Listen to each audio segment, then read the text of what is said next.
দর্শক বন্ধু, pain to care and rehab clinic থেকে আমি ফাউন্ডার এবং senior physiotherapist doctor Tanmoy Chakraborty. আমরা আমাদের যে জয়েন্ট বাই জয়েন্ট অ্যাপ্রোচের যে সিরিজটা আমরা স্টার্ট করেছি তার 5th পার্ট অলরেডি আমাদের ফেসবুক পেজ এবং ইউটিউব পেজে অলরেডি সেটা পাবলিশড হয়েছে।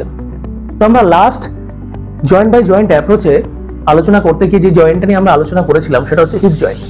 আমার হাতে এই মুহূর্তে একটা বনি মডেলস রয়েছে হিপ জয়েন্টের, যেখানে আমরা দেখতে পাচ্ছি যে এটা হচ্ছে হিপ জয়েন্টের মাথাটা, মানে it is the femoral head part, এবং এই হেডটা যেখানে অলরেডি ফিক্স করা আছে যে সকেটটার মধ্যে, এটা একটা কাপ লাইক স্ট্রাকচার, এটাকে বলে অ্যাসিটাবিউলাম, এবং এই অ্যাসিটাবিউলামের মধ্যে ফিমোরাল হেডটা কিন্তু অলরেডি ফিক্স করা থাকে।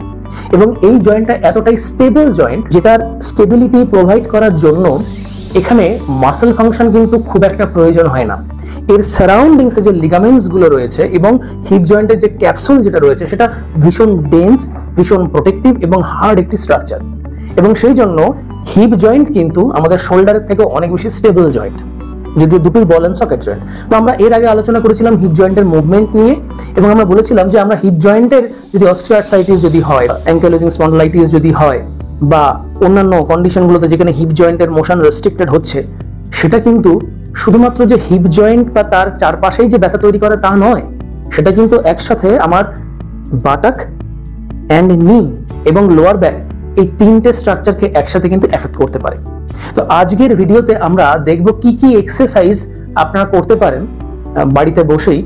তো সেই এক্সারসাইজগুলোকে আমরা দুভাগে ভাগ করে নেব। একটা হচ্ছে মোবিলিটি এক্সারসাইজ, মানে এই জয়েন্টের মোবিলিটি ওরিয়েন্টেড এক্সারসাইজ কি হতে পারে, আর দুই হচ্ছে এটা সারাউন্ডিং যে মাসলস গুলো রয়েছে সেটাকে শক্তপোক্ত করার জন্য বা তার স্ট্রেংথেনিং এর জন্য আপনারা কি কি এক্সারসাইজ করতে পারেন বাড়িতে বসে, সেটা আমরা একটু দেখে নেব। এবং এই এক্সারসাইজগুলো কিন্তু ভীষণভাবে এফেক্টিভ অস্টিওআর্থ্রাইটিস এবং অ্যাজ ওয়েল অ্যাজ অ্যাঙ্কাইলোজিং স্পন্ডাইলাইটিসে যদি আপনার হিপ এফেক্টেড থাকে, কিংবা অ্যাভাস্কুলার নেক্রোসিস যেখানে ফিমোরাল হেডের ব্লাড সাপ্লাইটা ডিস্টার্ব হওয়ার জন্য সেখান থেকেও কিন্তু আমার এখানে আর্থ্রাইটিস চেঞ্জেস ডেভেলপ করে। এই সমস্ত কন্ডিশনগুলোতে যেখানে রেস্ট্রিকশনটা সব থেকে বড়ভাবে দেখতে পাওয়া যায় এবং হিপ জয়েন্টের মোবিলিটি যেখানে এফেক্ট করে, তার জন্য কি কি ব্যায়াম আপনারা করতে পারেন আসুন সেটা আমরা দেখি। প্রথম এক্সারসাইজটি হচ্ছে ফ্লেকশন অ্যান্ড এক্সটেনশন।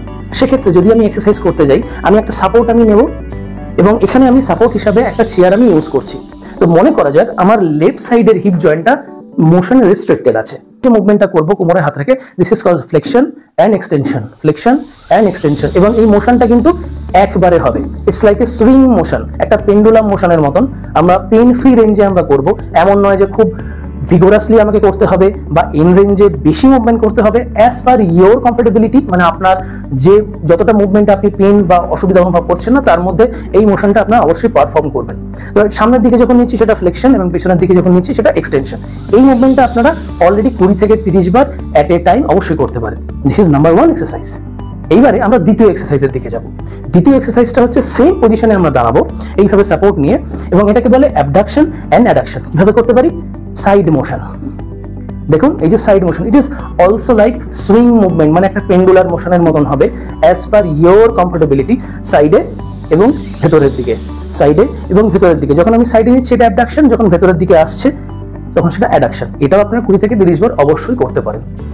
এবং থার্ড যে মুভমেন্ট আপনারা করবেন সেটাকে বলে এক্সটার্নাল অ্যান্ড ইন্টারনাল রোটেশন। ঠিক এইভাবে আমরা বেডে বসবো, এবং বেডে বসে পাটাকে বাইরে এবং ভেতরে, বাইরে এবং ভেতরে, বাইরে এবং ভেতরে যতটা পারা যায় আমরা মুভমেন্ট করতে পারি। এছাড়াও নিচে বসে এবং শুয়েও এই মুভমেন্টটি করতে পারা যায়, কিন্তু আমি এটা কমফোর্টেবল রেঞ্জের মধ্যে যেহেতু দেখাচ্ছি সেই জন্য শুয়ে বা বসে এই মুহূর্তে পারফর্ম করছি না। এরপরের যে গ্রুপটা স্ট্রেংথেনিং পার্ট, সেই স্ট্রেংথেনিং পার্টে সেটা হচ্ছে আমাদের 4th পার্ট, আমাদেরকে বিছানায় শুতে হবে। তো প্রথম যে মুভমেন্ট আমরা করব সেটা হচ্ছে শুয়ে মুভমেন্টটা হবে। এক্ষেত্রে আমাদের যে কোমর, মানে এই যে পেলভিসটার মুভমেন্টটা হবে উপরের দিকে। এই যে উপরের দিকে তুললাম, 10 সেকেন্ড হোল্ড করলাম, আবার নামিয়ে দিলাম। এটাতে কিন্তু পেলভিস এবং হিপ দুটোরই মুভমেন্ট কিন্তু একসাথে হয়, এবং পেছনের যে মাসলটা যেটাকে গ্লুটিয়াস ম্যাক্সিমাস বলে, সেক্ষেত্রে এই মাসলটা কিন্তু সব থেকে বেশি ফায়ার আপ হয়। আসুন তাহলে আমরা একবার দেখি এক্সারসাইজটা। পা দুটো ভাঁজ থাকবে 90-90 পজিশনে। এবার সেখান থেকে আমি কোমরটাকে তুলছি, তুলে 10 সেকেন্ড হোল্ড করব। 1 2 3 4 5 6 7 8 9 10। এবার আমরা নামিয়ে দেবো। এক্ষেত্রে আমাদের সাইড হয়ে শুতে হবে। আমরা সাইড হয়ে শুলাম, হাতটাকে আপনারা হয় এইভাবে রাখতে পারেন বা এইভাবে রাখতে পারেন, যেটা আপনার সুবিধা বলে মনে হয়। আমি হাতটা কিভাবে রাখলাম। এবার যে পার্টের এক্সারসাইজটা আমি করব সেই পার্টটা উপরের দিকে থাকবে। এবার এখানে যেটা দেখাচ্ছি, এইখানে যে মাসলটা রয়েছে এটাকে বলে গ্লুটিয়াস মিডিয়াস মাসল। এই গ্লুটিয়াস মিডিয়াস মাসলের কাজ হচ্ছে আমাদের পেলভিক যে স্ট্রাকচারটা আছে এবং হিপ জয়েন্টকে স্টেবিলিটি প্রোভাইড করা, হাঁটা চলার সময়, সিঁড়ি দিয়ে ওঠা নামার সময় এবং বসা থেকে দাঁড়ানোর সময়।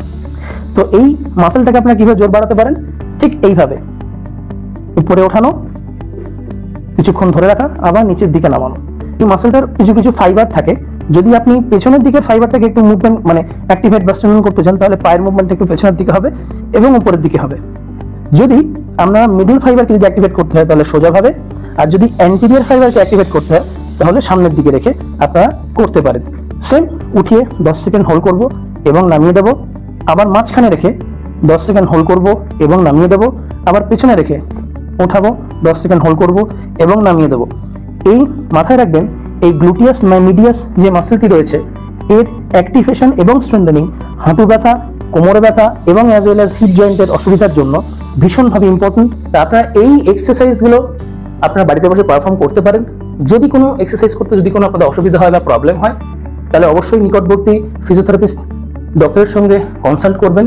আর যারা মনে করছেন আমাদের সঙ্গে কনসাল্ট করা যেতে পারে এবং নিচে দেওয়া নাম্বারে অবশ্যই আমাদের কল করুন বা হোয়াটসঅ্যাপ করুন। আমরা নেক্সট এপিসোডে হিপ জয়েন্টের আরো কিছু টপিক নিয়ে আলোচনা করব।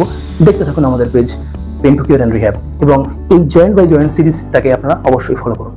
ধন্যবাদ।